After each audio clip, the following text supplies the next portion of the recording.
All right, happy to be back. Welcome to another episode of the Pros Talk. Another round two. I've got who's grown to be someone I respect and a good friend, Willy Heidebrecht. Good day, sir. Thank you. It's good to be here a second time, and I don't often hear that respect. Well, it's true. I mean, I think in the short time that we've connected, and we were just joking beforehand that it's already been, the podcast has already been 20 minutes long, but we haven't started recording yet. Not said a word. Well, we said lots, but yeah. it's our ramble, not their ramble. That's right. There you go. So Willy, welcome back. And yeah, the first time I think we were like knee deep COVID.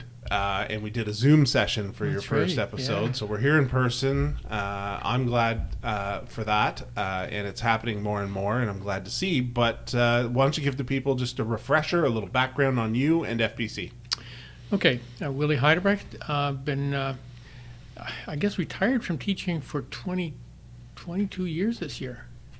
That's not that long. That's not that long. 16 of those have been with FBC now. And what FBC is about is they have actually, I guess what I wanted to say this time around is that they have changed their format a little bit. Just reworked everything over the last couple of years. And one of the main things is right now we're not just doing taxes and then other things. You can now become a member of FBC just to do bookkeeping, just to get your payroll done, just to do taxes, or a combination of the three. And I think that's an important concept to realize, that if you're looking for somebody just for bookkeeping, we'll start with that, and we'll do that. Is that an evolution due to the pandemic? Or is it just they saw a niche that was kind of being requested and they just went with it? Or there's a lot of things that have changed in the last 2 years. Some of them we can blame on the pandemic, but I think it's been an evolution all the way around. Electronically, COVID hit, and one of the things that we were locked in. Yeah. We knew that accounting is an essential service. We could still go out, but did the people want us in the house? So automatically we switched to Zoom and Teams meetings. Seamless transition, did really well that way. My own personal results showed the same as just going in-house, except I wasn't driving. Really? I wasn't driving. Yeah. Which means less expense. Less expense and, just a little extra. So that happened. We went from cold calling years ago to now doing inbound leads. We watched the internet, and they've changed the website to take that into effect more readily. Now we're changing again. They've got one team set up just to do the inbound leads, and the rest of us going back to door, and where you can't find people. And that's always been my forte anyway. Go on construction sites, go to see farmers where they can't be found by inbound leads or on the internet or in the yellow pages. Yeah, I think I stopped myself from asking you that now when you bring guests to meetings and stuff. Is at the start I was like, where'd you find this guy? And it's one of those things that I think I stopped asking, because you're right. We're in such a dense rural area, and as a development rep for FBC, I mean, it's got to be hard to. Some people probably have never published in the yellow pages. Some people probably don't have a website. They don't, and most of them probably don't even have storefront. Contractor has a cell phone in his pocket, and you won't find that in any listing, and a truck. Yeah, and very often there's nothing on the truck. Yeah. He's been in business 5 or 10 years. He's cutting costs, and you won't find him on the internet. Yellow pages, white pages for that matter, nothing. Yeah. And those are the guys I've had good success with. Well, and those are the guys that need a bit of tutelage, and I think will also, because they're all so focused, like you say, no decals on their truck, that 5 to 7 year business line, that's probably the greatest point of entry for you, because they're the ones that want to know how to save $1, what's accountability, right? Yeah. And what's the go-to system, which, again, leading into, that's everything FBC. And you know how hard that is for me? Yeah. Because I walk onto a site, they know I'm not a contractor or a farmer, or a home buyer. And their first question is, do you sell insurance? I don't want you. I don't need anything. Yeah. I have a perfect line. If you really wanted to, I could find some, but no, I don't. Bottom line, there aren't many people who are looking for insurance, but they will listen to me when I talk about accounting. Yeah. And one of the other things that I wanted to highlight with FBC now is that with no matter, I've been selling nationwide. I've been selling at BC Way, Dartmouth, and across the country, and we're doing that electronically. So we can sign people up online right there, and then we go through the app, do the paperwork, sign it online right there, pay for it, and it's done within an hour and a half, 2 hours. So it's really much more efficient, and it's something brand new for us. And I'll tell you, as an old man, I almost give my age away here. Getting there. Getting there. As an old man, that evolution from the C64 that I first got when I was teaching. This was in the 70s. They gave me a C64 in a box, and they said, "Here, go teach your kids how to use it." That was all the tutelage. That was it. That was it. And from there, now we're doing online. I mean, it just boggles my mind to see that I've been able to keep up as much as I have, and I'm still way behind. It's crazy. Yeah, well, and it's interesting because we had AI Guides, a podcast that it'll be released after we're recording this, but I'm obviously aware of it. But they're artificial intelligence for small business and how to improve. And I had the same feeling personally as what you just described, because I'm looking at it saying, well, this is the computer in a box that's going to be thrown in my lap, and I'm going to fall behind because the advancements that this AI tech can do for a small business, it's going to take you and I out because we like to shake hands. We like to meet people and get to know and grow a relationship. AI does do that coldly for a business, but the advance and the weeding out that it does for bad leads, dead leads, the people are just phishing, or they're AI and it's not even a real person, which I don't know if you've had that experience yet. I have. Even one of the founders of AI Guys said that he had 13 emails with, I think the name was Rachel. He got to the office of the client in the boardroom, and it was a bunch of guys. And he was like, "Where's Rachel?" It was a bot. He got fooled by a bot. Yeah. I'm not ready for that world. The interesting thing about that is that once you buy that equipment, it's already out of date. Yeah. And well, especially, I'm sure it was a big box that that was the old Math Quest days, and all the stuff they had us on. What was it? The first ones I played on were school was the icons. Yeah, and most people listening, like the younger listening to us, they think icon, they think a little thing up on the screen. No, that was the brand of computer with the rolly mouse. Yeah. It was crazy. And I do remember the teachers struggling. I think the kids picked it up faster than the teachers. Oh yeah, for sure. Yeah. No, the only people that I see that are kind of what you call bots, people that ghost me. I see them on the construction site or on the farm. Yeah. And they give me the name, they give me the phone number. They're all excited about it, and then they don't show up. They don't answer the phone. And why? I think that's just nerves, busyness. But I think one of the things that you're doing right is boots on the ground is never going to fail. Because there's still a lot of guys, there's still a lot of young, like I'm trying to teach my son the meaning of a handshake when you meet clients. And you don't just offer it, it's one of those things that it's forming a deal, it's forming a partnership, it's a sign of respect, it's, putting your arms down type thing. The further back you go in the meaning of it. And those contractors are the type of guys that want a handshake. I'll keep that in mind. Yeah, I honestly think they do, because emails to a contractor, if they're anything like me, we get 1,000 a week. What are the odds of them reading, FBC Willy and think it's not just something to put off? But if you show up on site, it's there's just more value, in my opinion, that way in that trade. Other trades, I'm sure emails are just great. Or those lead contacts on the website or whatever. I'm sure those work great, but boots on the ground for a lot of people, I think, would be the key. I still like it. Yeah. Oh, no, it's like I say, getting to know you over the, 3 years now, 4 years, you can tell you like it. I mean, we'll get it. I'm sure we're going to get into your side projects with catering and all that other stuff. You know, we've experienced it all here at the Approved office, and it's been awesome.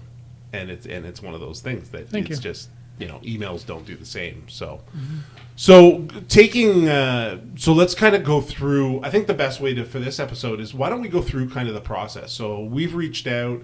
We've got boarded online and we've signed up. What's the next step that people should expect when they're migrating their way through to get their business, I'll call it audited, to see what services they are missing that they should look at? Like, how does that happen? Okay, so what I do is a presentation that you've seen here Yeah. before, okay? And if they decide to come on board, then we do the paperwork, the sign up, all that's, that's done within 24 hours. I get my hand part of it in. They have to upload the prior returns, because the FBC sets a tax planning base, and the only way to start that, they can't come in cold and say, let's plan for the future. Where have you been? What have you done? And what's been done? And what's been done or not been done. Not by us. Yeah, Yes. exactly. And then what happens, now, as soon as that paperwork is in, offices will start immediately. Now, sometimes if you struggle to get that in because you're busy Yeah.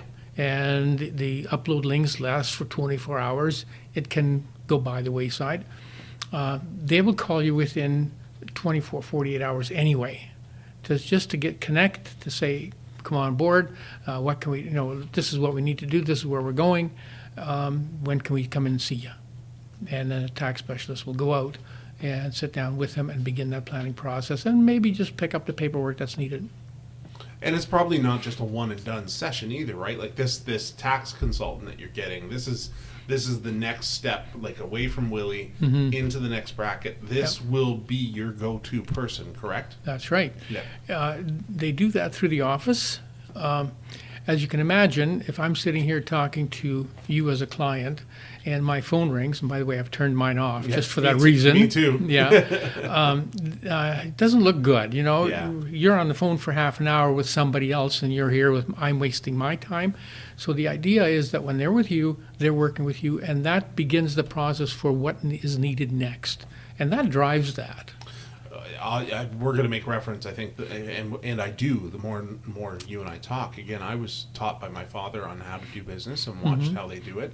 But he was also a young and upcoming plumber that went really big for his time through the 80s and 90s. But I think he was a lot the same as me. He was hanging out with the older generation of business guys, not the same age generation, which is what I've done. I'm in an old business with architecture and, rubbed elbows with the old dogs. But again, having this device on while you're talking to somebody, and if you even glance at it for a message, it sends a message. Yep. You're not invested in me. That's right. I make decisions all the time with insurance and investors and all the FBCs or all these. If you're answering this while you're talking to me or in a meeting, I mean, even my meetings with my clients, this thing's off.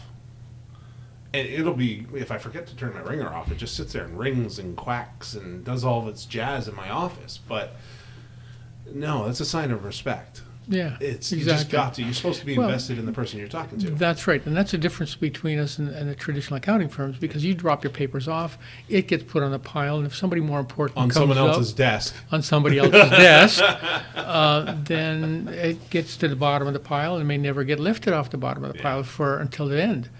So we're there doing the work when it's when we said we will. So once they get all their documents, and like FBC is now satisfied that someone can be boarded and the tax plan's been put to place, is it just annual check-ins with them? Is it constant? And let's take bookkeeping out of the phase, because bookkeeping obviously would be weekly or Regular, monthly or that's whatever a they're regular uploading. But for your year-end accounting and all that jazz, I mean, is it every 6 months? Is it more? Is it less? For corporations, it's intentionally a little bit more. For some of the smaller businesses, one of the lines that I give for every presentation I do is, we are not mind readers. Yeah. You have to connect with us. You have to call the office. And if you don't need anything and don't ever call in, it's assumed that your things are floating along really well. There may be some courtesy calls. But if there's a question, any issue that you have to make your tax specialist in the office part of the decision-making process, because if they don't do that, then in the new year, when they come in, you're going to hear this line: "We'll do things like this year." What does that tell you? Yeah. We should have done that last year, Yeah. but we didn't know. And like I said, we're not mind readers. You have to communicate. Consultation is probably the biggest part of our service. We talk about planning, consultation, tax preparation, and audit protection. Consultation is probably the biggest part of that, so that people actually know that you have to let us know what's going on. And I'll bet you, people who've used a traditional accounting firm that's charged for those visits, they've made that a very, very difficult change for them. That mindset is carved in stone. So the consulting process, like after we get boarded, and like I was saying, is, do people get to pick how much they talk to these people, or is it a set system based on what's required from FBC's views? Okay, as far as the consultation process is concerned, if you buy the Cadillac version, I'm going to call it that, it's unlimited. Right. Unlimited calls into the office, unlimited phone calls, emails, and you can have your tax specialist come out and see you whenever you need them. And once once if the initial fee is a little high, drop some of those things, and then they can come in at a lower level and keep working. But as far as the consultation is concerned, unlimited access to the staff. The offices are open year-round, and as soon as we get the paperwork in, and they just start calling them. And then after that, it's a matter of connecting with us when you have issues. And that's probably one of the key things, too, is like once you get locked into the Cadillac version, you can go down to the Pinto or you can go to the midsize, whatever you want to do, right? But maybe for that first year, you want that full-on hand attention. Maybe you've got some back auditing to do from the years prior that you guys can adjust. But you can always, so it's free to be flexible through the process and find the best FBC fit for you. You can go backwards too. Start with and so new businesses tend not to be audited in the first 5 years. No. So you may want to start lower on and then work your way up. One of the things that you mentioned about back auditing, I think you were referring to just reviewing prior returns and looking for missed opportunities. That's done regardless, no matter which level you're coming in at. That'll happen, and any changes that need to be made will be made. And again, what I tell people now is, you can get an accounting firm to check all of your paperwork. So where can we save you taxes? We can save you $10,000. We take a portion of it. FBC doesn't do that. We'll fix it. It's all yours, and that's our job. Well, it's part of the system, too, that you guys have put into place, right? Exactly. Because I know in a couple of the presentations and the years of me learning, talking with you, is, it's you guys have it down to a system. Yeah. You have it down to a system to get the most money back for the business owner. Yeah, and that's one of the things I wanted to say. I spoke a lot about what's changed, what's evolved in the sales side of things. Yes. And that's really what I was talking about. As far as the operations or the delivery of service, the only thing that's evolving is that the tax specialists are always improving, always learning, and delivering the same service. Yeah. So, that really, the only thing that changes is the fact that they're constantly updating. Yeah, and I think that's, anything to, we look at, the building code or the tax code from the government. It's probably one of the slowest updating things ever, but when they do update, it creates some panic and question, and I think the tax code and the building code are two of the thickest books. They're just like, they'll bore you to death before you get through the table of contents. You see, the tax code isn't updated ever. No. The tax code is just added to. Oh, so they just do addendums? They just keep throwing more and more into it. Like, The line I have in the presentation is, it was 4,000 pages when they stopped printing it, and it grows by 500 pages a year. And when the Auditor General of Canada says 30% of whatever in Canada tells you when you ask for help is wrong anyway, they know it. Why don't they fix it? Yeah. It makes more sense for them to have auditors going out and saying, well, you can't do that, and you can't do that, and you ask why, they'll say, because it's my opinion. Well, and that's the tax code is written the same as the building code, I believe, where it is up to the interpretation, and there's a technical background to every article. Mm-hmm. So we almost have to do technical references to what was the intent of the way it was written at the time it was written, and then it's up to the person that's reading those definitions to come up with their own interpretation. That's right. And So, come on. that's why when the CFIB, and you're a member of CFIB, aren't you? I am, yes. Well, you asked these guys. They did in 2019, they did a test question. Yeah. One person read the question to 120 auditors and got 75 different answers. Yeah. See, now, that's simply a matter of tracking those interpretations as they're legalized and formalized, right? So that when it comes time to doing your taxes, it's put into our system. We call it TaxGuard or Atom. That's your proprietary that's software. the proprietary software Yeah. that does the tax calculations, and it accounts for those interpretations. And we'll give you as many different interpretations as possible legally. And then you pick the best ones, or the accounting firm will pick the best ones for you. And if you question it, like they did, I didn't believe it when I first started. I went in and said, why did you put all of my donations and medical receipts on my wife, who's making very little money compared to me? And I'm thinking, I should have had that tax deduction. They ran it through the way I thought it should be done, and it would have cost the two of us $1,500 more in taxes. Yeah, and there's something, I mean, as much as we can say we're both two old dogs, it's there's something to be said about a piece of software that's been around and been fine-tweaked and went from paper and desks to guys that just lived and breathed tax code to in a computer and to running its own. That TaxGuard software, I'm sure it knows what it's doing. Yep, it does. Experience, right? Yep, it's exactly. the old dog with experience, and Yep. it's the way to go. The other thing I find interesting in comparison is I'm also a judge. I'm appointed to the Building Codes Commission, and at the start and end actually of every hearing, we remind them that this is not precedent setting. The decision is based on our interpretation. And it goes back to that 75 different answers is we're even admitting pre and post that this is for this one case. Yeah. This one's, if it's putting a door on the front of your house is code and somebody doesn't put a front door on, it's just for that one case. It's amazing that because the code's been around forever. We get major edits, though. We don't just get add-ons. We're going through a major edit right now, but the interpretation rule is mind-boggling to some people. And if they ever saw how much it can fluctuate, or it could be somebody's bad day, right? Yep. Like you could just get a CRA rep that's having a crappy day, and they're reading this black and white book that's ancient. There's got to be human frustration there for them. So excuse me. So going from there, I guess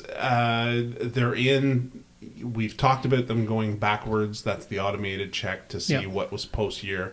And one of the key things when you were describing it to me once before in discussion was, and I want to highlight, is with what you guys are doing for that business, you kind of want to set it as a precedence, right? Like you want to, that's what makes it easier as the people stay with you longer, is you guys have them into the system. The TaxGuard's working fine. It's finding all the little extras, and it's really working harder and smarter for that business. That's right. That's the point of this. And that has to do with, consultation is a two-way street, and I don't care how people look at it. you let the people know what's going on. They will give you the advice that you're looking for. I've had too many times, and I'll give you two examples. The one general one is people say, well, FBC didn't do anything for me. They never came and talked to me. They never said anything. Well, wait a minute. We're not mind readers, as I said before. 100%. You've got to let them know what's going on. And it's not just simply a matter of, do I have a question? I'm making these changes. Like the farmer that I signed up a number of years ago, he said, I'm going to sell a part of my property to my daughter. We're not ready for it yet, though. I said, okay, see this consultation line? Let them know before you do it. Yeah, I'm horrible for my insurance agent. I buy stuff for the office, and I keep forgetting, renter's insurance. You have to have the equity protected in case of fire, loss, damage, all that stuff.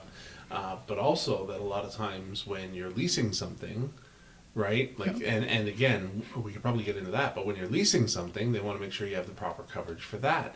And I just did a big changeover with my insurance company, and he said the same thing. He was like, you're supposed to call me. Yeah. You gotta let me know this stuff. Same with your house, same with everything else. Before you do it, though. Yeah. And see, in terms of buying something or selling something, the tax implications are horrendous. And they're paying for the service, right? That's right. You're already paying for it, so why not call them up and say, hey, I want to make this sale. Property to my daughter. Can you help? What should I be doing? Because once it's done, what you could have done isn't applicable anymore. Or at least you're okay. And he called me after he did it. He said, can you tell the office? I said, I wish, Yeah, I'll tell him for sure. But I wish it had been better. And like I said, you could call and say, listen, I'm purchasing a truck. Yep. Or you could call and say, listen, I did purchase a truck. But they may have instructed you on how to purchase a truck. Mm-hmm. Is it a lease? Is it a right-out purchase? Do you use some equity up? Like, do you need to use some equity up? Mm-hmm. Right? Do you need to use some cash flow, or do you need the credit?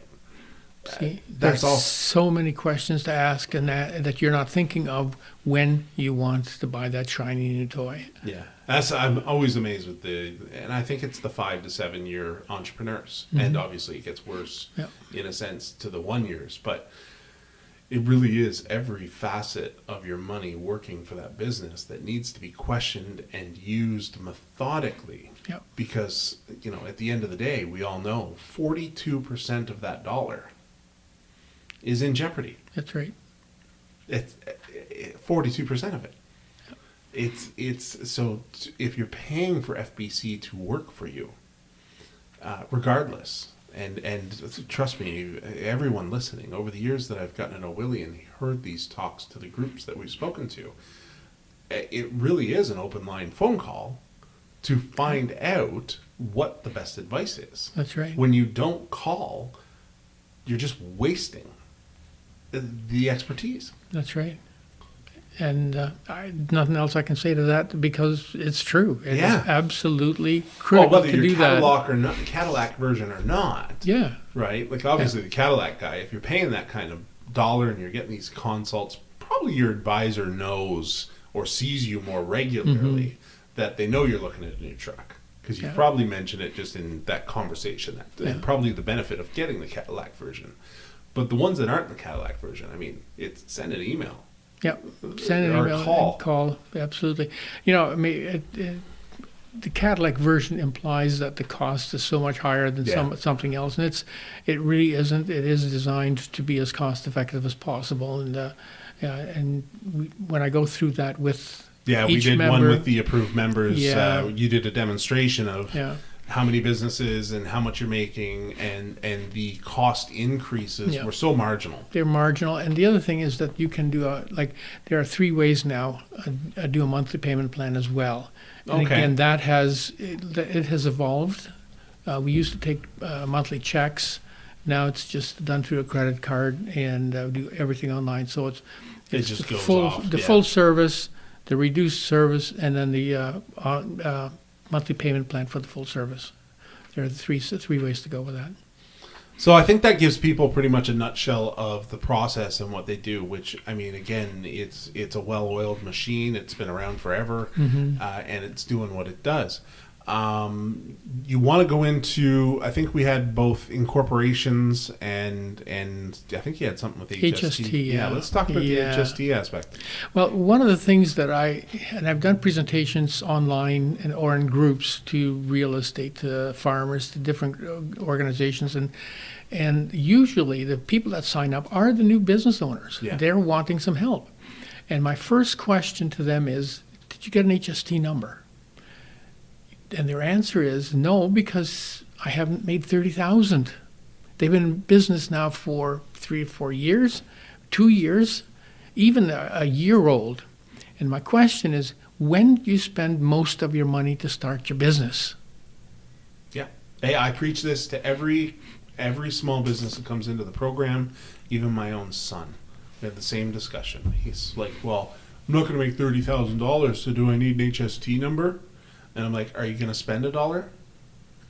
See, it's not only that. That's part. But when they call Revenue Canada and say, when do I need an HST number? Because they're trying to avoid having to file, right? Revenue Canada will tell them, not till you make 30,000. What they're not telling you is that as you spend money, you're paying HST for what you're buying, and you 100%. Will not get it back unless you actually have a number. And you can't register for a number today and backroll. That's the point. That HST. You can't go back. When you're dealing with the government, it's day of acquisition, people. That's right. Yeah, like this is something that I'm amazed how many businesses I've spoken to, and I'm not in the industry. Yeah. I'm more mentor. Don't realize that. And you're right. I've never used that sentence before, but when do you spend the most? Well, when you're buying that computer and desk and business cards and truck and all this, whatever it's stickers for your car, all of it. Anything you're paying HST on is a credit back to the company. You see, even farmers say, they can claim all tractors, equipment, right? Yes. 30 days, going back 30 days. They can't roll it back. And now, the only way to do that is if you're charging HST from day one, when you're selling something, you can backdate your HST number that far back. To when you were charging it, yes, When right. you were Because charging- we're just a governing wallet for the government. That's right. We're a collection system. Collection agency, unpaid. We're a collection agency for 13% of the money. That's right. Yeah. Because I'll tell you, go behind on payments on it and see how fast. And they'll send letters that literally say, "This was never your money. That's right. You were in trust." That's right. So now, when you buy a new truck, Yeah. how much is that HST? Yeah. You buy a new tractor, which is worth more than the truck. How So much? what? is $200,000-$300,000, I think, Yeah. for these fancy air-conditioned John Deeres. Well, the new farmer won't buy that, but you're right, absolutely. Yeah. So the HST that you don't that you spend, you won't be able to collect back until you have an HST number. Well, you don't have one, you can't go back.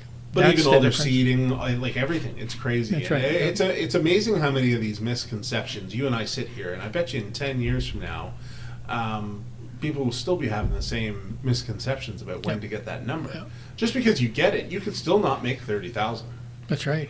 I mean, it's really up to you how hard you want to work that year. That's right. $30,000 comes quick, especially if you're doing your job, like it's a good business.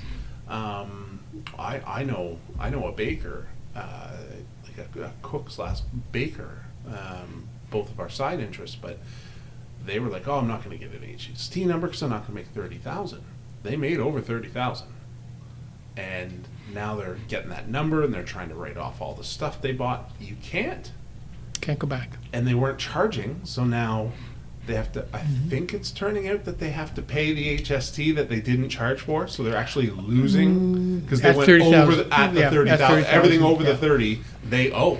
Well, now I'm not sure. Sorry, everything over the 29.99. I'm not sure that you have to go back if you're doing it within a year. I don't know that. Yeah. The government will tell you you've over 30,000. Now you've got to get an HST number. I'm not sure that they'll charge you back, but if you don't get an HST number, you will be charged for everything moving forward. Oh, and probably penalties. And penalties. Yeah, they like those. And interest. Yeah, they like the penalties and interest. That's right. In my younger years, I screwed up once with CRA, and they like their interest and they like their penalties. And the penalties are by far the worst probably in Canada. Yep. You're not messing around. That's what drives our country is this tax money, and we all know it.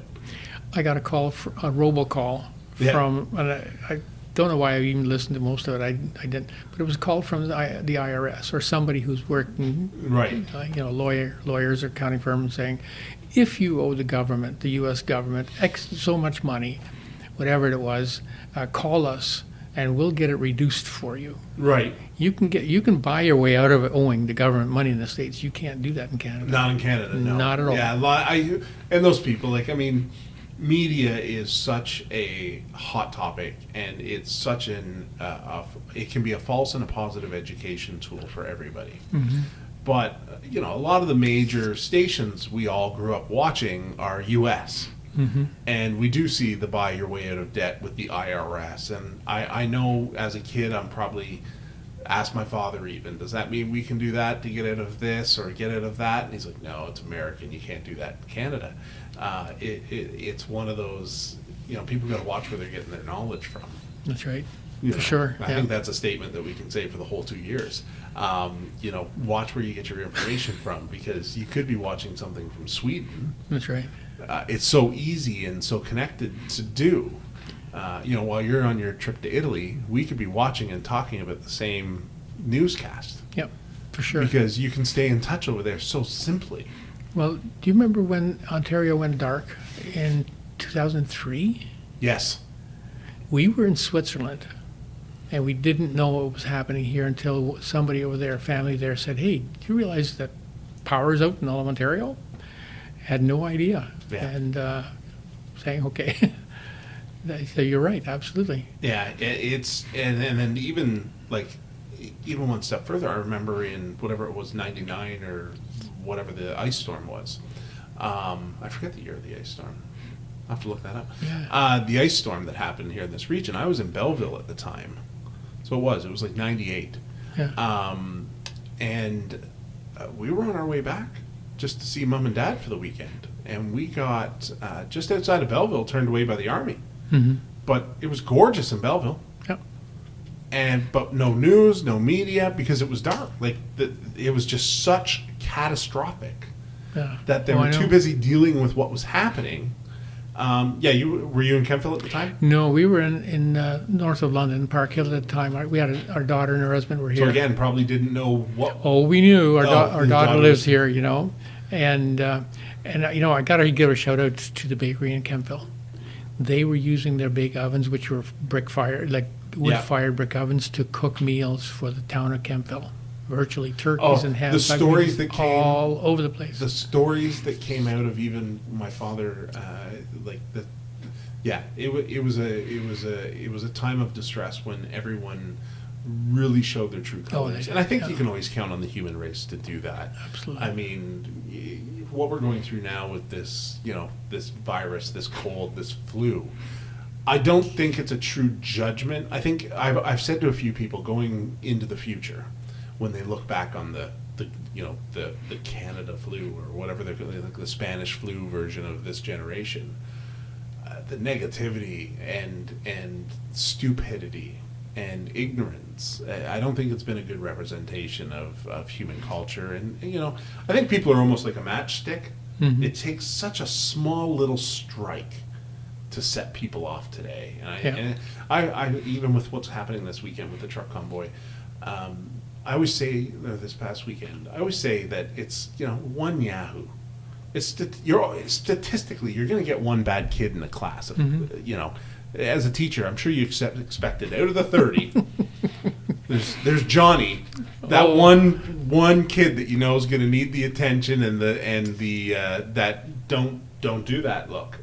Don't try me, But I think just the stresses of something like this going 2 years long, everyone's on a short fuse, everyone's tired, everyone's overworked. That's the reflection that needs to be carried forward, that it was just a stress. I don't know if I'm going to tell you this little story. Yeah. Do you know what my home personal email address is? Yes, I do. One old goat. One old goat. Yeah. I chuckled when I called us old dogs. I was going to say it was an old dog and an old goat, but I got that from a grade 7 student and he was that Johnny. And he and I got along well. He and the principal spat fire at each other every time they walked down the hall, past each other in the hall. It just that kind of relationship. Yeah, And there's always one. It was humorous. We Yeah. laughed when it happened. The principal chuckled. Between the two, we knew. But I got my first computer, and I said, "Guys, what should I have as an email address? I'm not going to say willyheidebrecht.com at Belnet. Yeah. No way." And he put up his hand. I said, "Yes, Mike." And the class just went dead silent. Because they knew something was They coming. knew what was coming. He stood up and he swaggered a bit, and he says, "How about old goat?" And I went like this to him, and I looked at him, and I made him sweat just enough. I said, "Mike, I think that works." And the class just went nuts. It was so cool, and that's why I keep it. Yeah. Now I've had to change it a bit because I've changed email addresses, and every time if you're with Bell, you can't use that Yeah. again. You can't use it anywhere, and I've changed it. So now I'm at oneoldgoat99 at Gmail, and it'll be there forever. Yeah, and it's one of those things that I've got history. I coached, I coached basketball at, I think they were grade 4 through 6 or 7, and it was humbling at the start.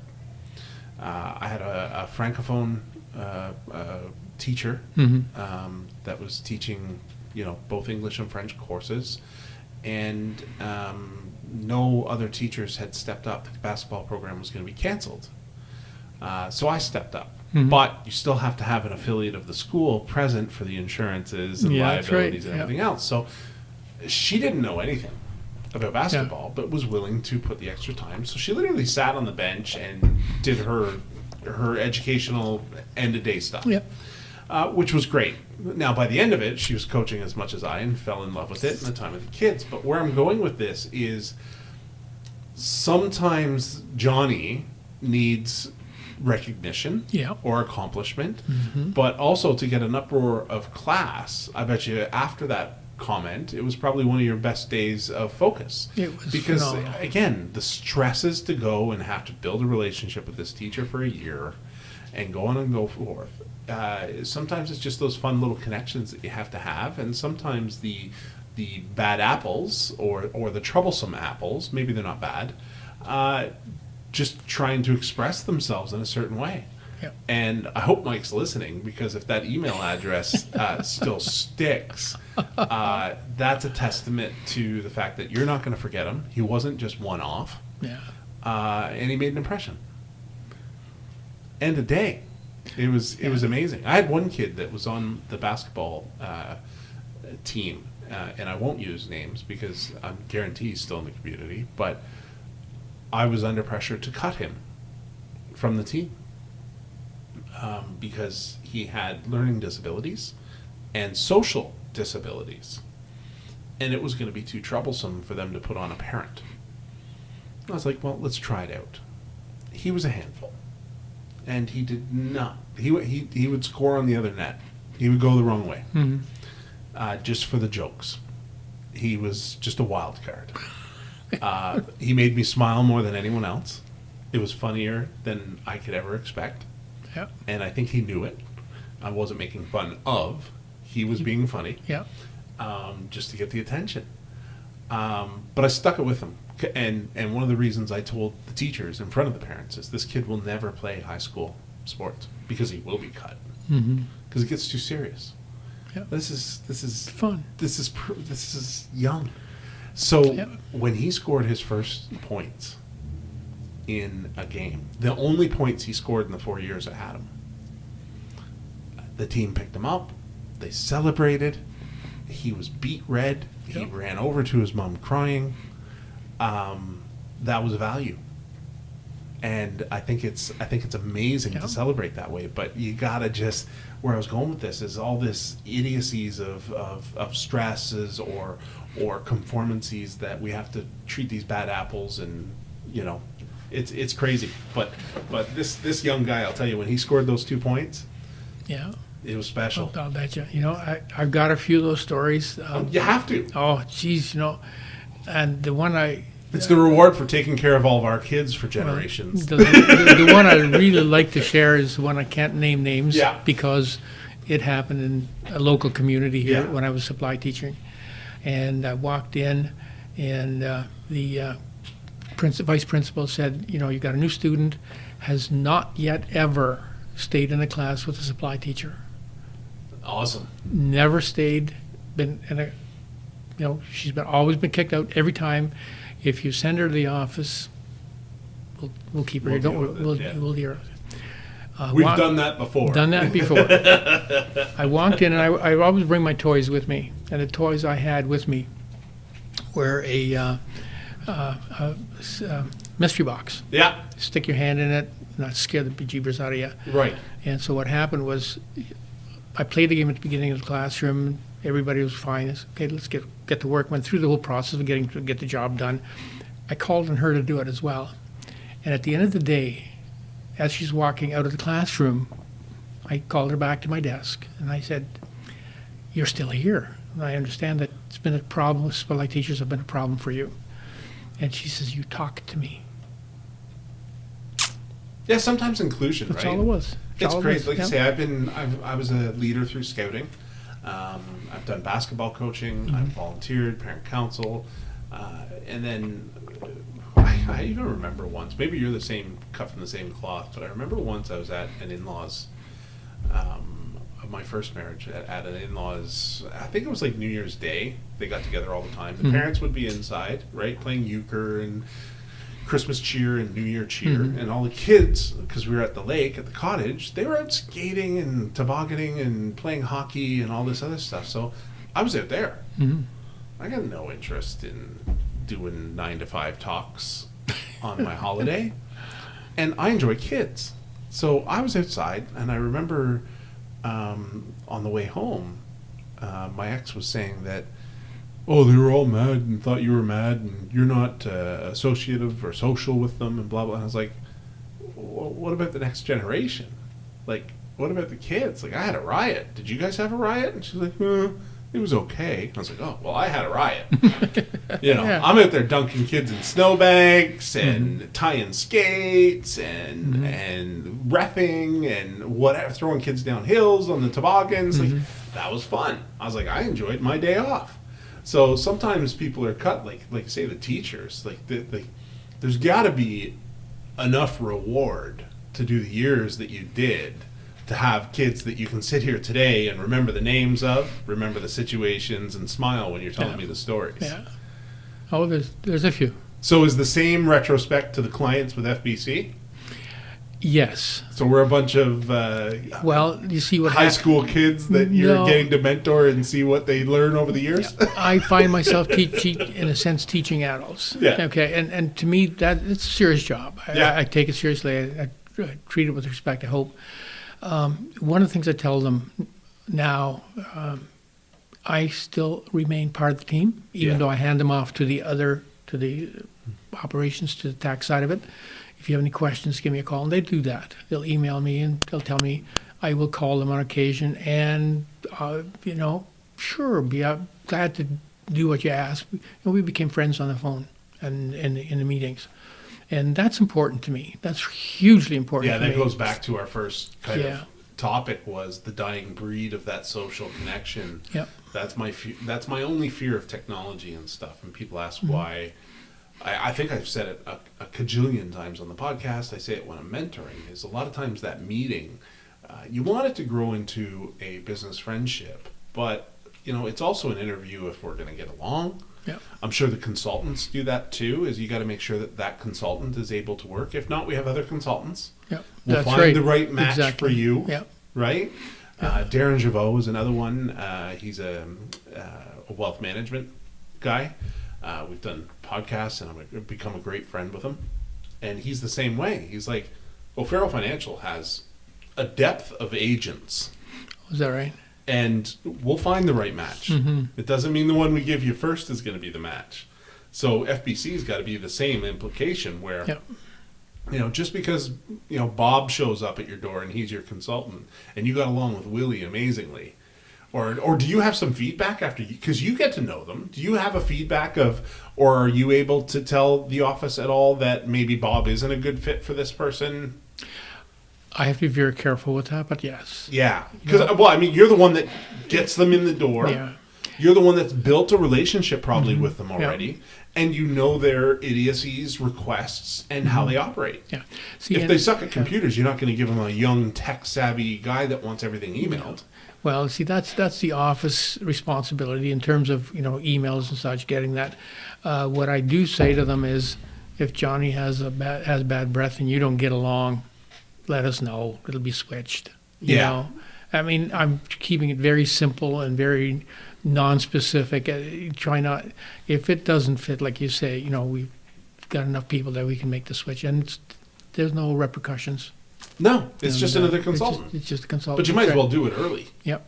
Right? Because when you're in it for the long run, again, you want that second part, that consultant, you want to form a trust. A trust. If you're messing with my books, I want trust. And if it's almost a share of the accountability. Yeah. See, and part of that discussion in terms of consultation that we talked about earlier, if you're not consulting, you're not talking, not asking for help and letting us know what's going on, you're going to be frustrated for a long time, and eventually you will throw FBC to the curb rather than say, can we switch reps? And because FBC has, we do what we do because we're good at it. We're dealing with humanity. We're dealing with people. It doesn't always work out, and it's not always a match. And that's a huge point too, because I think it goes both for FBC and the approved professionals and everything else. That's right.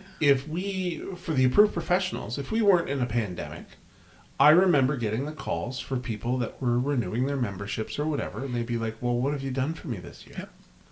Yep. I'm like, well, the world wasn't ending, so we really didn't have much to do, but we advertised for you. Yeah. Well, then you come out of what we've come out of for the past 2 years. And this applies to taxes, everything else, is when you're paying a fee for a membership or for a service, if you're not using it, you're exactly what you said. You're going to throw it to the curb. Yep. But FBC is going to turn around, and Ontario Approved is going to turn around and say, well, you never called us. You never said. See, we told you the line's open. Yeah. See, for me, and if anybody from FBC hears this, the number of advertising bits I've had on Facebook, it's almost been monthly. Yeah. And with us, it's 2 a month. 2 a month. Yeah. There you go. Two a month. Well, sorry. Let me rephrase that. It's 2 a month, but with you as an Ontario member, that's a multiple of 5. Yeah. Right? So and then from there, we're on 6 platforms. Right.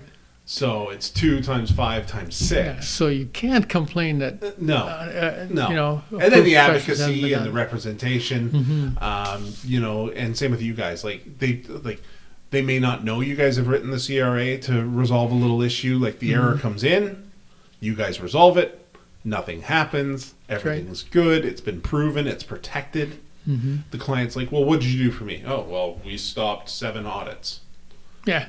Or whatever. We're the same way. We've written, 15 letters to the Premier and argued cases on task force and stuff like that. All that background stuff, when you're paying for a service, do your due diligence before you pay them. See if, Willy, how much does FBC work behind the scenes for me? Yeah. And then put that value on your monthly fee. Because if they're working in the background, you're never going to see it. Yeah. And that's hard for people to grasp. It is. Because I'm paying... I'm sure we both have had those arguments. I'm paying $250 to get my taxes done, and you want what? Yeah. And to make that connection, it's that peace of mind, that value added, behind-the-scenes work. And, having said all that, I know that there's some very, very diligent accountants out there. There are, but I was just thinking, one story I heard, I gave your name out, and the guy called, and he's like, does the approved professionals have a tax consultant? Or sorry, an accountant. I said, well, we've got tax consultant, FBC. I can give you the name and number of Willy. Can I ask what it's with regards to? Well, I had no clue my accountant retired. And it was April. Wow. And it was April. So they retired before January. No notice. No Hadn't notice. talked to them since last April. Now, it's possible that I actually signed that one if you gave him my name and number. I did, yeah. And I didn't know that it was because of approved professionals that I signed them. And that would have allowed me to actually add it to the list. Add it to the list and Well, it's hard, and right? get the new membership for this organization. But you know what I mean? Like that would have been like last April, right? A year from pretty much now. Okay. I probably said give him my name, but did he call in 6 months or a day or 6 minutes or a year? Did he call? You know what I mean? That's the hard. Like a lot of organizations I've been involved with track the leads. Yeah. Well, for me, 90% of them are horse crap. I can tell you, we could go have a meeting with FBC and I could tell them that I've given your name out 992 times in the past year. Yeah. Well, where's the proof? Yeah. Well, just because monkey see, monkey do didn't say my name doesn't mean it didn't come from us. Yeah. Doesn't mean they didn't see one of our ads for you. That's didn't right. mean they didn't meet you at the trade show.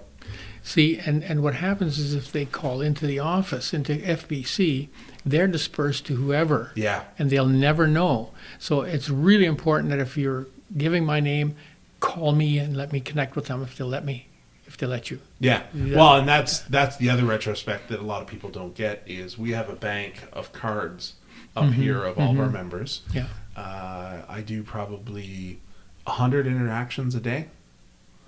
I would need a notepad a day to keep track of all the names. And then I need another 24 hours in the day to call all of you to say, by the way, Willie, John, Joe, Mary, and Bobette are all going to be calling you. I gave you their name. I got to let you go because I got to call Sean at SDR and let him know the 17 I gave his name out to. And the other, it just doesn't work. It doesn't work. So Not you were in the meeting a year ago when we had the meeting with FBC, with your manager, I guess, or whoever. Yes.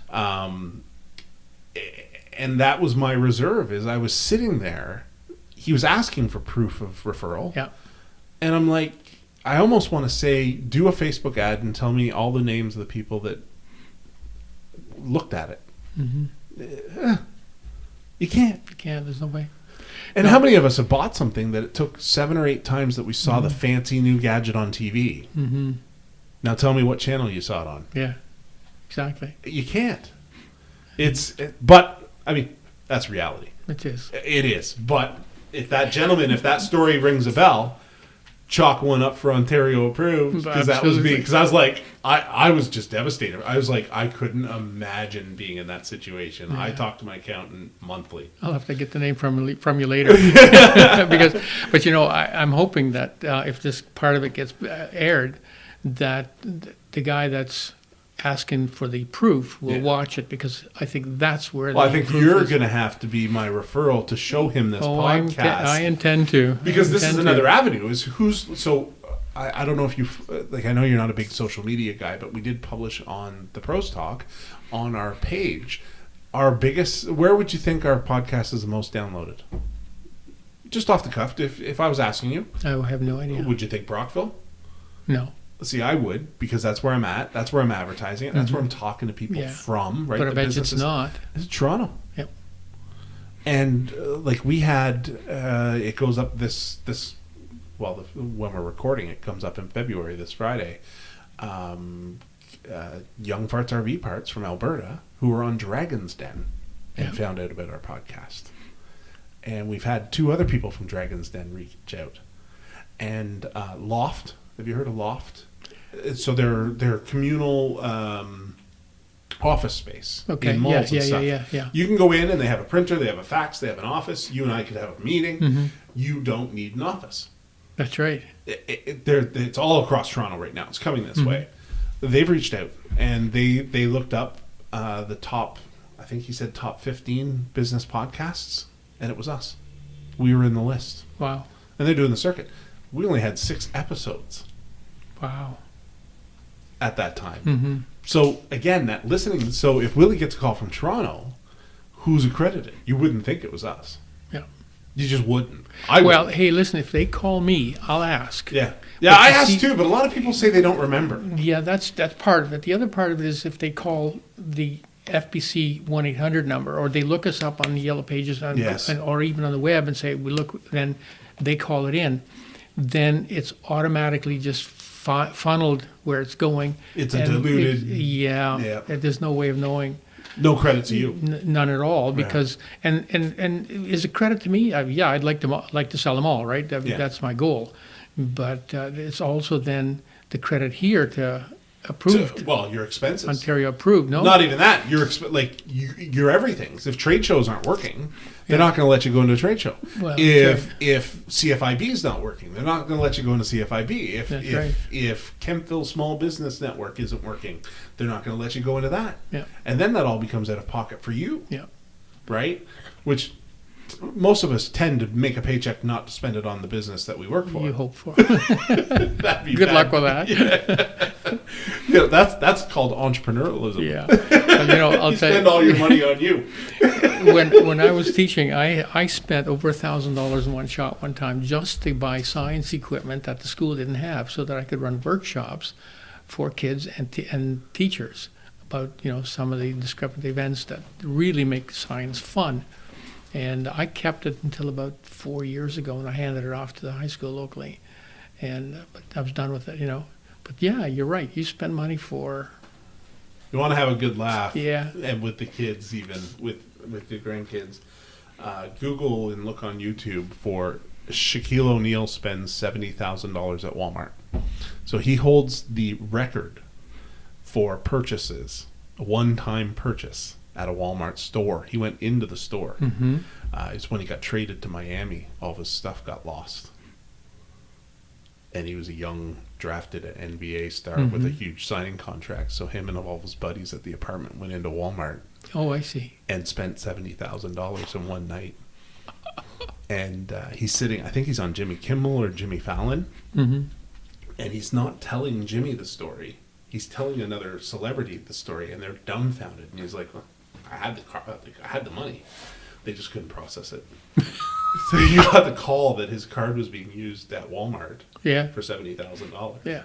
And he's like, yeah, it's me. It's me. I don't have any stuff. They had nothing.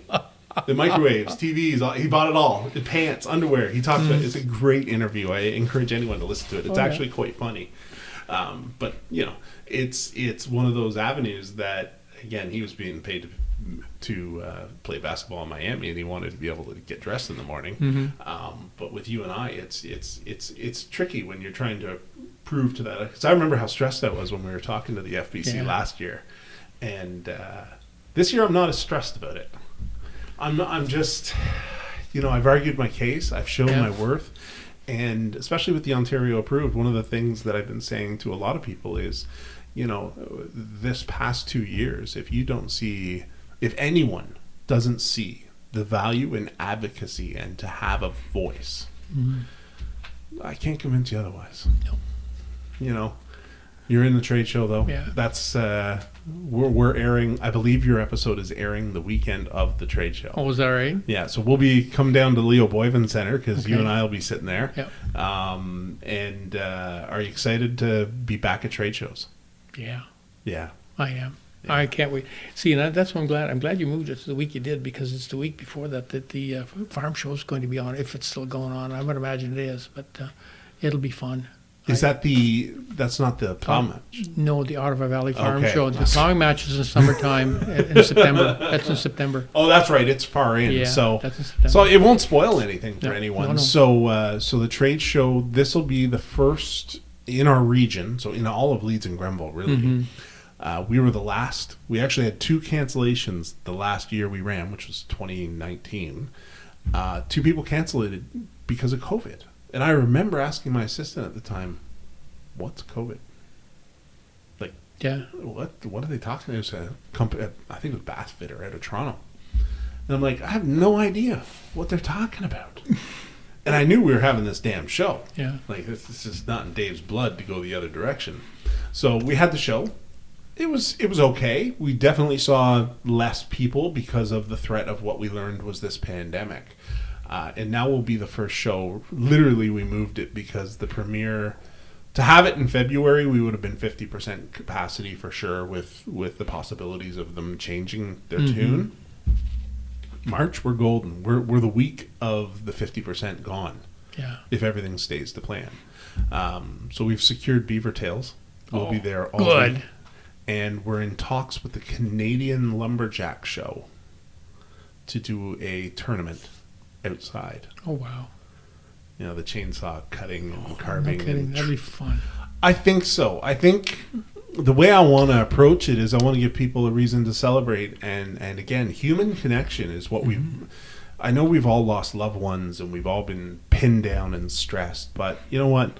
We both married our better halves for a reason. If you can't be stuck in a cave for 2 years with them, you probably shouldn't have married them. But not after 106 years anyway. yeah, really. But it's one of those things that I think the show, it'll be nice. We got an IKEA style layout. Yeah. So there's only one way in, one way out. That's right. So they have to walk past you. I'm very excited to see if this works. We'll have Windmill Brewery there doing their beer thing in the venue and Beaver Tails outside. My son was all excited. They told me Victoria and Jordan were here, and I got back from lunch one day or a meeting, and they said, we booked Beaver Tails. And Jordan, he goes, I'm going to eat it every day. And he's like, yeah. I'm just like, it's to have the metabolism again. It's just straight sugar. Yeah.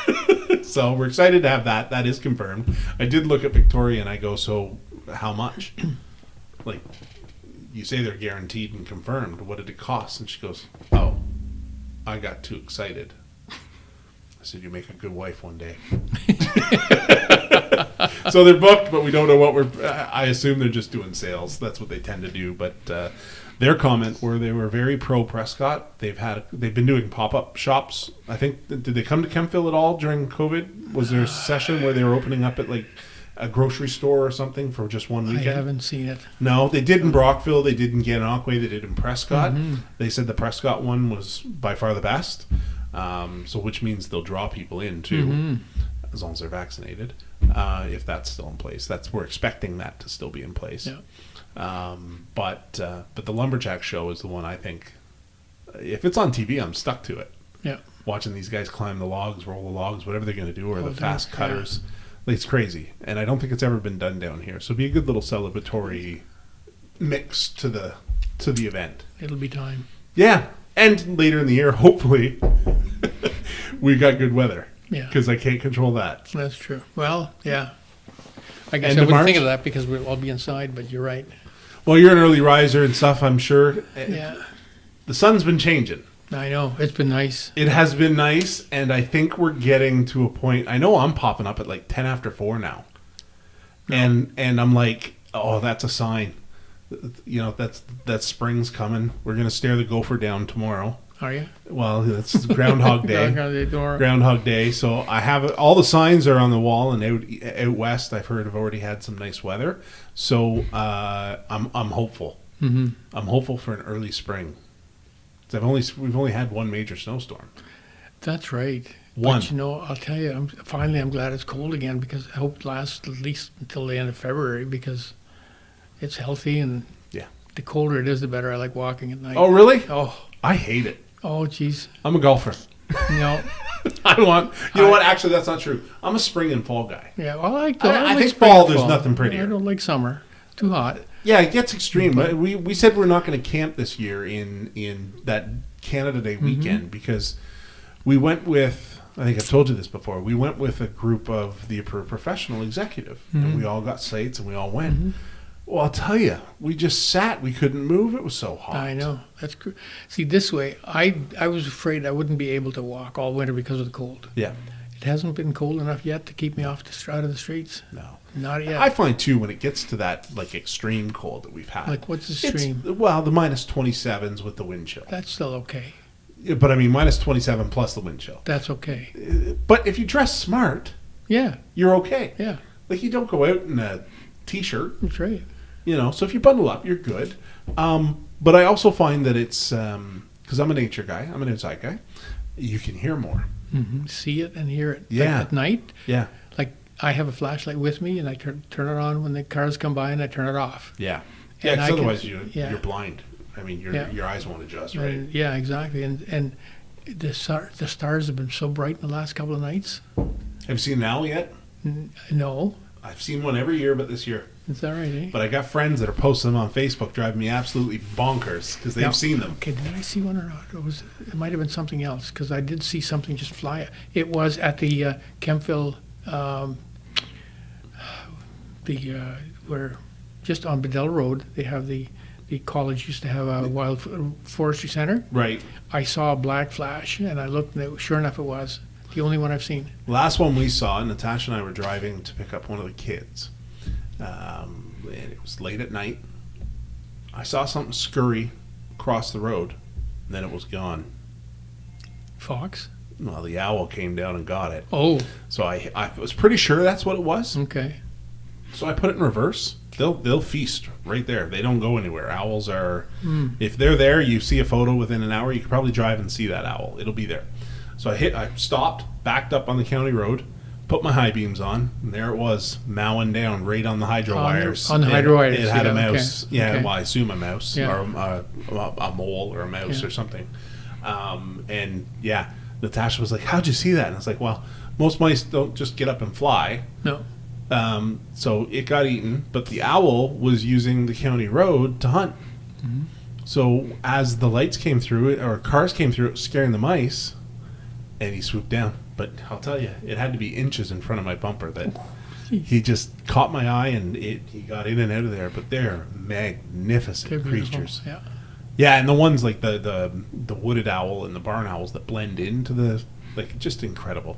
But I haven't seen one yet this year, and I find it's winter when you see them, so I'm still anxious to see them. So, well, I want to thank you for coming out again. Coming out the first time. Last time was virtual, but we'll do it again, and we'll have all your contact details for everyone to reach out to Willy, and I recommend it by far.